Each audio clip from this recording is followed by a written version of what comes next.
I want to talk about the Democrats and how big funders are stepping away from the Democrats. So we'll get to that in a second. Um, but this from James Watson. Please ask Gary Dietrich if he can honestly say that this administration is not actively laying the groundwork for a dictatorship. We're worried about a dictatorship, Gary. Talk us off the ledge. Well, I saw Jake Tapper got a long segment of the show. Hey, Jake seems to be one of the guys that's going to survive the media shakeout. Did you hear today Lester Holt is stepping down at NBC? Of Yeah, course, yeah. Norah O'Donnell on my network at CBS has stepped aside as anchor. Chuck Todd on NBC in the Sunday mornings. Quite the shakeup going on. Jake seems to be firmly ensconced. Good for him. Hey, I think the best way I can respond to this question, Mark, is to take off of your lead-in. I thought what was most interesting to me about the weekend, and you kind of alluded to it when it came to Kash Patel, but the Musk request that everybody submit, hey, what'd you do last week other than feed your dog at home? Uh, you know, check out the breadth of the resistance to that. Tulsi Gabbard, Director of National Intelligence, told her people, pause, stand down, don't do it. Marco Rubio, Secretary of State, said the same thing. Hegseth, DOD, Department of Defense, said the same thing. So, I mean, it has been broad based. The number of Trump recent confirmed appointees who said, thanks for coming, but no thanks. I'm telling my people, don't do this. So I thought that was quite profound, actually, because when you have that level of resistance of Trump's own cabinet secretaries, I think this email from Elon, to your point, Mark, was kind of look, I grew up in Silicon Valley, right? It was a Silicon Valley startup. Hey, CEOs are notorious in Silicon Valley. 2:30 on a Friday night after a few drinks, they get an idea, out comes the email, and by 6:30 the next morning, I want a new strategy for this company, right? So I'm just guessing that the traction on that thing is not very strong. Yeah, this is interesting. I mean, right, it's a startup move. If you're just joining us, that is a classic startup move. Gary characterizes it so beautifully. The idea somehow that these kind of Habsburgian kings who are CEOs of these various companies come in and they go, all right, I want everybody to draft a memo as to what the hell they did today. Otherwise, you're fired. I mean, that's the kind of crap that they do. It really is. Look, maybe it works for them as a startup, but America isn't a startup. Anyway, Elon getting pushback, and that's interesting. What you're focusing on is sort of what might be a kind of fissure in MAGA nation. You're saying that you've got the Muskians, and obviously he's got Trump's ear, but you also have now the heads of these departments. I mean, ultimately, whatever Trump wants, which is likely, I would think, he would side with Elon because he seems to be completely in the thrall of Elon. That would carry the day. But you're saying that's not clear. Well, I think we should start having the cabinet meetings for the people that have to do the work, man. I mean, Rubio's already been sent on a high-level diplomatic mission to Saudi Arabia, right, to deal with the Russia-Ukraine thing. I mean, you got Hegseth down at the border and doing things every day. I mean, I'm just simply saying, Kash Patel, I mean, he's a rock star in the MAGA movement. He said, nah, I don't think my people will be doing that, but thanks for asking. Yep. I just think you look around that cabinet room, how many people have raised their hand and say, yeah, I'm all into that? So far, nobody. Okay. And Okay. so nobody of high profile stature, like I just mentioned. So I know we want to get on to other topics, but that's my take on the Okay. world of Trump and MAGA and Musk over the weekend. Okay. Now I want to ask about Democratic money. Why wouldn't the Democratic money, the big donors to the Democratic Party, be leaning in heavily with their checkbooks and with an agenda? They aren't. They're doing just the opposite. They're pulling back Right. from the Democratic Party. These are major funders. What's happening?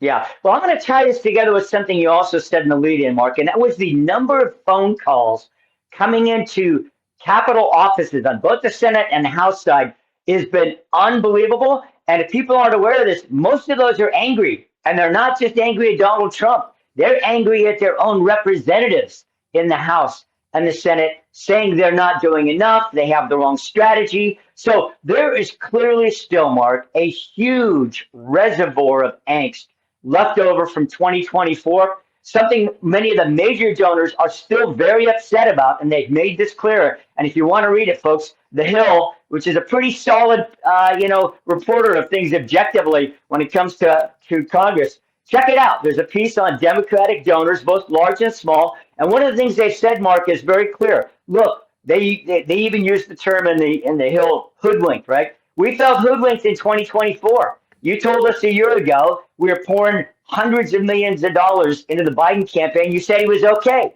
We all learned at the end of June he wasn't okay. They were upset about that. And then the second big gripe they have was, and then you rolled out a 2016 playbook to defeat Donald Trump that clearly was behind the times. You didn't use social media. You didn't get on podcast networks. You relied on old school door knocking instead of more modern techniques to reach voters. And they're upset about that. Now, here's the saving grace. Mark, I know you always like to want to try to bring a silver lining to things, okay? So here's for Democrats. If you want a ray of hope politically, can I offer that up today, Mark? Please. Seriously, here's the deal. 21 months from now, we're going to have this thing called the midterm election. Why is that so important? Because Democrats have the opportunity now to micro-target their politics. In other words, yes, they're upset about Trump. Yes, they were upset about Biden. Yes, they're already looking to Shapiro and Newsom and a whole host of Bashir. And by the way, let me throw another little parenthetical that's really going to get people's attention in the next few months. And that is, if people haven't heard of it yet, Andrew Cuomo is going to throw his hat almost certainly into the race for New York City mayor in a bid to make a major league comeback politically. Don't be surprised. He's already leading in the polls going into that thing. If he wins that race, I would not be the slightest bit surprised to see his name in the mix in 2028. So instead of focusing on the national level and the presidential level, Democrats are going to have an opportunity to take advantage of historical precedent, which is terribly unkind to the party holding the White House in a midterm election, especially a second midterm election, which Trump's going to be facing in less than 2 years.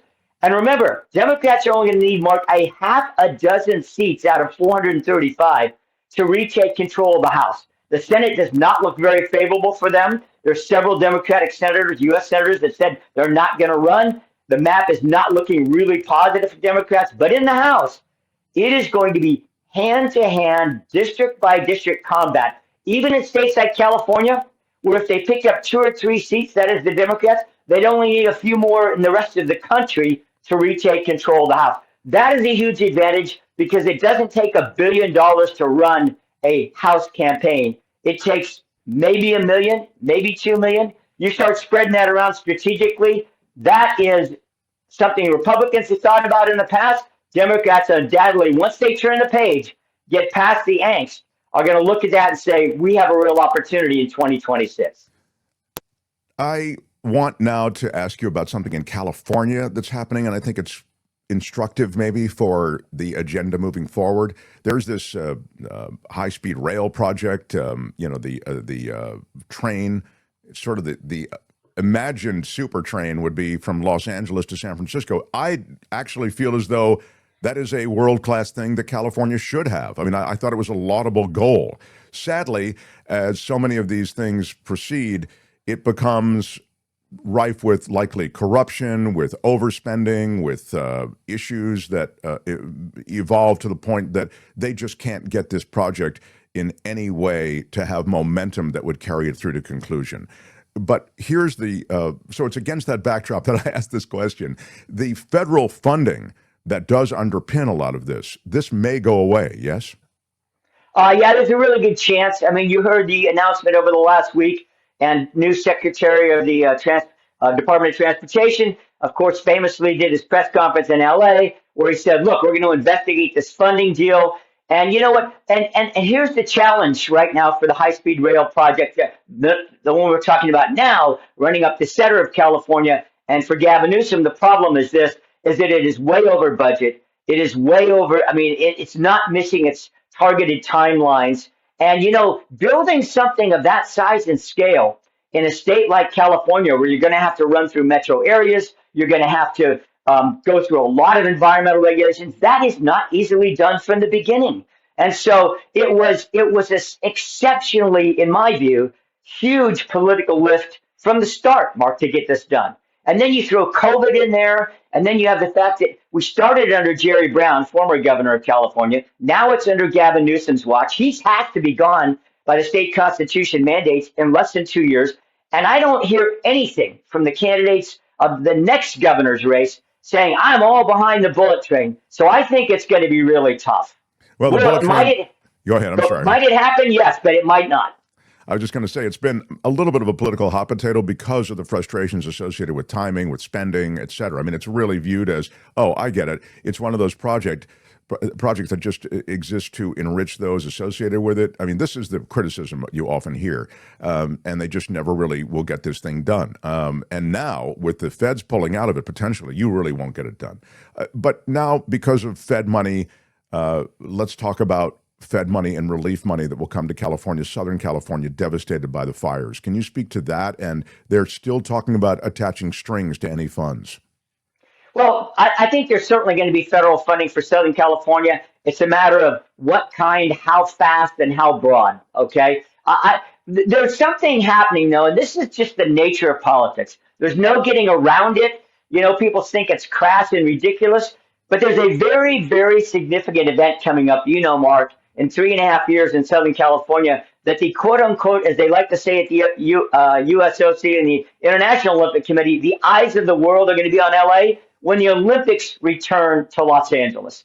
Everybody is already talking about that. And believe me, there are people behind the scenes already saying, we can't have the international cameras just rolling up and down the streets of Pacific Palisades and Altadena and stuff saying, geez, nothing has happened in the last 3.5 years to rebuild the city. I truly think that that is going to be a political asset. Having the Olympics in SoCal is going to both because look, that's going to be during Trump. That's going to be the end of his administration. You know he's going to be out here. You know the next governor of California is going to want to be there, and a whole host of other people. All the 28 wannabe candidates are going to be there. So I think that actually, and that's just the nature of politics, is going to provide some significant leverage to get something done in Southern California that were that not there, probably and were it not the central focus of the entertainment industry and television next to New York City and movies, I think all those things provide leverage points for LA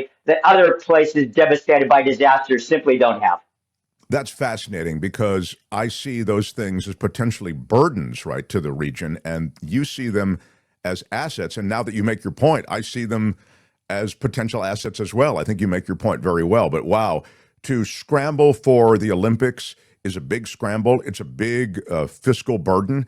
And by the same token, as you say, it might be something that the feds want to get behind because it will speak to the support or lack of support they may have. Finally, just because we're in Southern California for this topic, Karen Bass, who's the mayor of Los Angeles, she just fired the fire chief down there. They kind of got into it a little bit with the blame game associated with could there have been more prep on the fires? And clearly that's the route that Bass is taking now in the aftermath, that there could have been more prep. There should have been more in the way of my office, Ms. Mayor Bass's office, being advised as to the threat. She's really playing the I didn't really know how bad it was likely to be card so that she is able to hide behind that on her overseas trip. Speak to what's happening in Mayor Bassland. It feels like, and you'll pardon this, but it does feel like the blame game that you oftentimes see in politics is being played in a heavy way there. Oh, huge. And, you know, I'm jokingly calling this people now a master class in political survival by Karen Bass and her allies. You know, seriously, I have no doubt that a case study at my alma mater, the Harvard Kennedy School of Government, is going to be written on this entire scenario. And part of that is going to be, friends, here's the 3 ways you avoid political consequences. You mentioned one, Mark, information. Well, I was either misinformed or I didn't get the right information. That was the first storyline, remember, we heard from Karen Bass, was, geez, I went off to Ghana because I didn't really know what's so bad. People saying, wait a minute, all you had to do was turn on any TV news station in LA, the weather every 10 minutes, right? Mark, you live down there. It was shouting that this is going to be a potentially devastating 80 to 120 mile an hour wind event, right? Santa Ana's. You knew that before the fires. I know you did, my friend. Of course. Well, it was talked about, and the reason I'm not at all sympathetic to Bass is because as you've said, it was talked about a lot, but it was also talked about as a, once in a generation, if not once in a 100-year period, wind event, and it would be so intense with winds 80 to 100 miles at sea level. That was forecast, and even the window of timing was forecast. It was super accurate, the forecast. Yeah. So I don't see how you dodge that absolute fact that your entire community was aware of it, but you weren't. So that's one straw man. Information looks like maybe that's not going to succeed. The second thing you go after is resources as a politician. Well, you know what? The feds didn't give us money, or the state didn't, or we didn't have the right number of engines, or whatever it is. And that, of course, has been part of the deal. The now famous empty reservoir. Well, it was the Department of Water or Power in LA that drained that, and we didn't have anything to say about that. And so that's yet to be fully sorted out. Then, of course, the blame that the fire department didn't have enough engines. Now we're told some people saying, oh, they had engines, but they didn't deploy them. So resources, we'll see where that ends up. And finally, of course, the blame falls to someone else, other human beings. And that's why we saw, the famous, end of the week massacre, so to speak, politically, of the fire chief, who was the one who, Mark, popped her head above the fence line first and said, hey, wait a minute. Don't blame us. You guys at City Hall were the ones that caused this. So what happens? She's been replaced. She's been fired. We need, quote unquote, the euphemism is always the same. We need, quote unquote, new leadership in the fire department, Mayor Bass said. Mark, I don't know if any of this stuff's going to fly, but that is a master class in political responsibility avoidance. I have a feeling that this is not going away soon, however. Well, that's certainly true. And I said on the radio in Los Angeles, I said I'd be very surprised if she can survive this. I just don't see any way she can survive it. She can throw everything that Gary just said at the wall. Nothing's going to stick because this was just too devastating and too well advertised as potentially devastating prior to her leaving town. So again, there is you make such a good argument for how she's followed the playbook, but I think she's losing the game regardless of what plays are called. Look, I love the time you spend with us, and you always bring a healthy perspective to so many of these issues. We're really grateful to you. And as we, knock over 100,000 subscribers on this channel and increase its footprint, I think your voice becomes all the more important. So thank you, Gary Dietrich. Thank you, Mark. Have a great rest of your show. All right. Gary Dietrich, everybody. Right on. And Gary Dietrich is sponsored. That's right. His segment is sponsored by Bill Campbell, Remax Gold. If you're relocating into or from Northern California, you need a highly respected real estate professional. Bill Campbell of Remax Gold is your guy. You can call or text Bill, 530-448-7474. Again, Bill Campbell, Remax Gold in Northern California. You may be leaving. You may be coming. You may be thinking. Whatever your situation around the real estate world, Bill Campbell, great source for you at Remax Gold. Call or text him 530-448-7474. And thanks to Gary Dietrich. Hi, it's Mark, and I thought that was great. Hit the notification bell. You'll know whenever there's a new video being dropped, and please subscribe to our channel to help us save the universe.